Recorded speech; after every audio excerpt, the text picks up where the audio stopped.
Siz yanılıqlar шығарылышын қарайсыз, студияда Алина Валиева, исәнмісіз? Көлнің кебуінде кім ғайыплі? Мрасинка бақшашылары сусыз қалуда, құндызларны ғайыпли. Ғаилә, мәхәббәт һәм туғрылык көне Шалада күп еллар бергә яшәгән һәм шәһәр үсешенә өлеш керткән парларны бүләкләделәр. Статистика мәгълүматларына караганда, соңгы тәүлектә Татарстанда яшәүче 42 кешедә COVID-19 диагнозы расланды. Шалада узган тәүлектә 13 яңа очрак теркәлде. Шулай итеп, 8 июльгә Татарстан буенча коронавирус белән авыруның барлыгы 22761 очрагы билгеле. Аларның 20392се терелгән, 47се узган тәүлектә. Роспотребнадзор хезмәте Шалада яшьләр көнен үткәргән вакытта ковидка каршы чаралар үтәлешен тикшерүне тәмамлады. Хәзерге вакытта материаллар судка җибәрелгән. Бу хакта шәһәрнең баш санитар табибы Илгизәр Бариев хәбәр итте. Искәртеп узабыз, социаль челтәрләрдә резонанс тудырган бәйрәм уздырганнан соң Бариев шәһәрдә масса күләм чараларны гамәлдән чыгарырга тәкъдим итте. Соңрак Татарстан Республикасы президенты Рөстәм Миңнеханов Наил Мәхдиевка кисәтү ясады. Ул шәһәр башлыгына тикшерү нәтиҗәләре һәм чараны оештырмаган өчен җаваплылыкка тартучылар турында хәбәр итәргә кушты.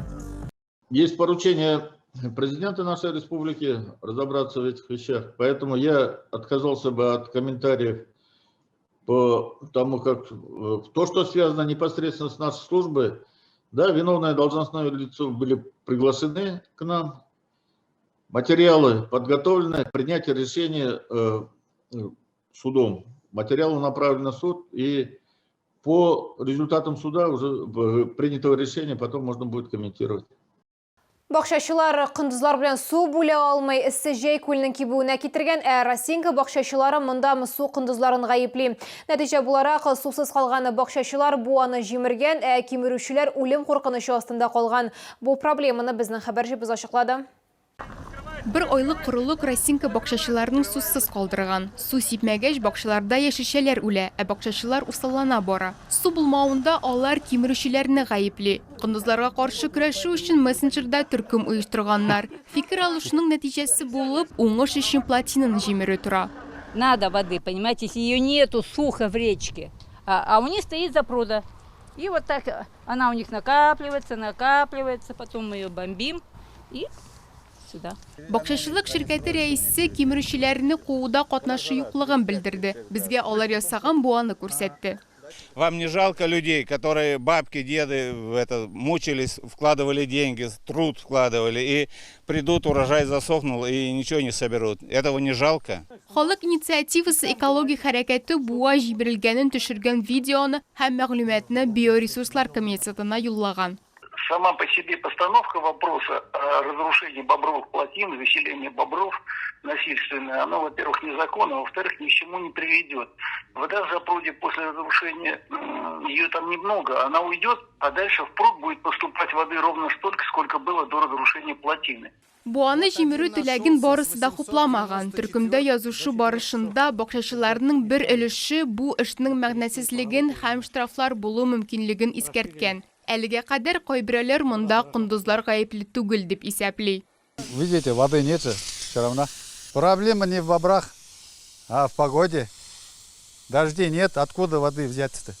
Суны бакчачыларга атнага берничә тапкыр иртән һәм кич бирәләр. Нәкъ без китәр алдыннан су сиптерү вакыты башланды. Ләкин кындызларсыз да аны бары берничә сәгатькә генә бирәләр.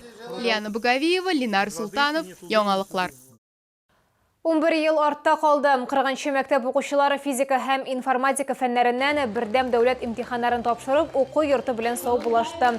Мәктәп белән сау булашу тантанасында укучыларны шәһәр мэры Наил Мәхдиев котлады. 40 мәктәп бу уку елында 11-нче сыйныфны чыгарды.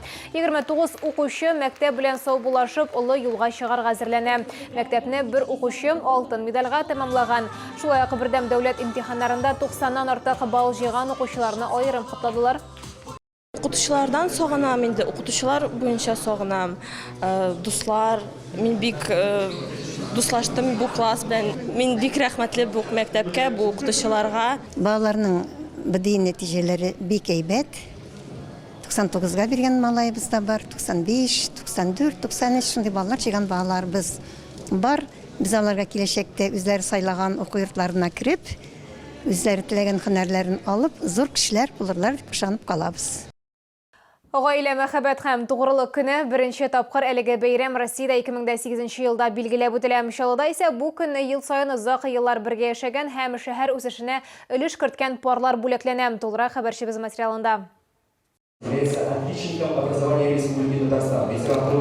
Ольга һәм Николай Демидовлар 56 ел бергә, ханым гомере буе багышлангыч сыйныф укытучысы, әйре төзүче булып эшли. Чаллыга алар Уралдан килгәннәр, парның 2 балалары, 4 оныклары һәм 3 оныкчыклары бар. В чем секрет? Ну, главное – честность, взаимопонимание, умение прощать. Друг друга всегда любили, всегда доверяли, всегда уважали, старались, во всяком случае, быть всегда примером для других. Быел Чаллы шәһәренең Тантаналар сарайында 8 парга бүләкләр тапшырылды. 25 ел бергә гомер иткән, ягъни көмеш туйларын билгеләп үтүчеләргә медальләр бирелә. Беренче тапкыр медальләр белән 2009 елда бүләкләделәр. Ул чакта бу бүләккә бер генә пар ия була. Это известные строители. Она в учреждении здравоохранения работает. Достаточно известные и достаточно такие люди, которые пример для всех. ЗАГС бүлеге җитәкчесе Равиля Зарипова ире белән 23 ел бергә гомер кичерә. Гаилә өчен һәрвакыт төп үрнәк булып аның әти-әнисе тора. Алар исә 70 ел якын бергә яши. Әмма аларның бәхетле гаилә тормышының үз серләре дә бар. Даже поцелуев может не быть. Это должно быть уважение внутри друг к другу, я считаю. Конечно говоря, должна быть, да, в первую очередь любовь, но вместе с любовью должны идти взаимоуважение и взаимопонимание. Гаилә мәхәббәт һәм тугрылык көне яшь парлар арасында да популяр. Бүген Чаллыда 40 пар никахларын теркәде. Лилия Гатина, Валерия Новожилова, Кирилл Хабзей, яңалыклар.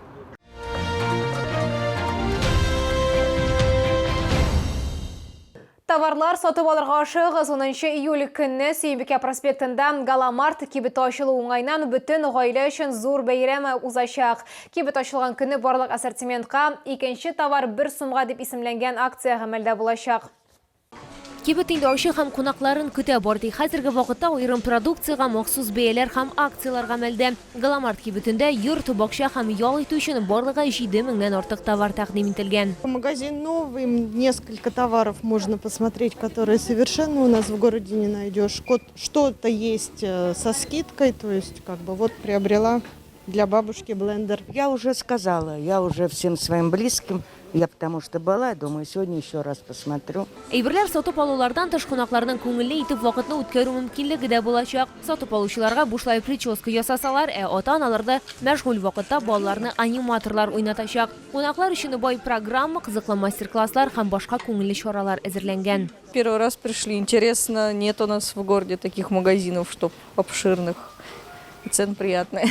Күңелле бонус булып бүләкләргә ия булу мөмкинлеге тора. Алар арасында электромобиль, савыт-саба җыелмасы һәм башка күп төрле әйберләр алу өчен акчалата сертификатлар да бар.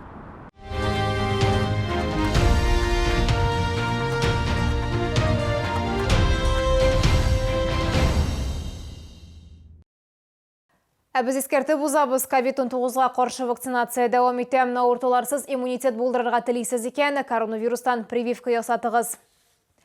Бүгенге шулар иде. Мин Алина Валиева сезнең белән сау булашам. Исән сау булыгыз.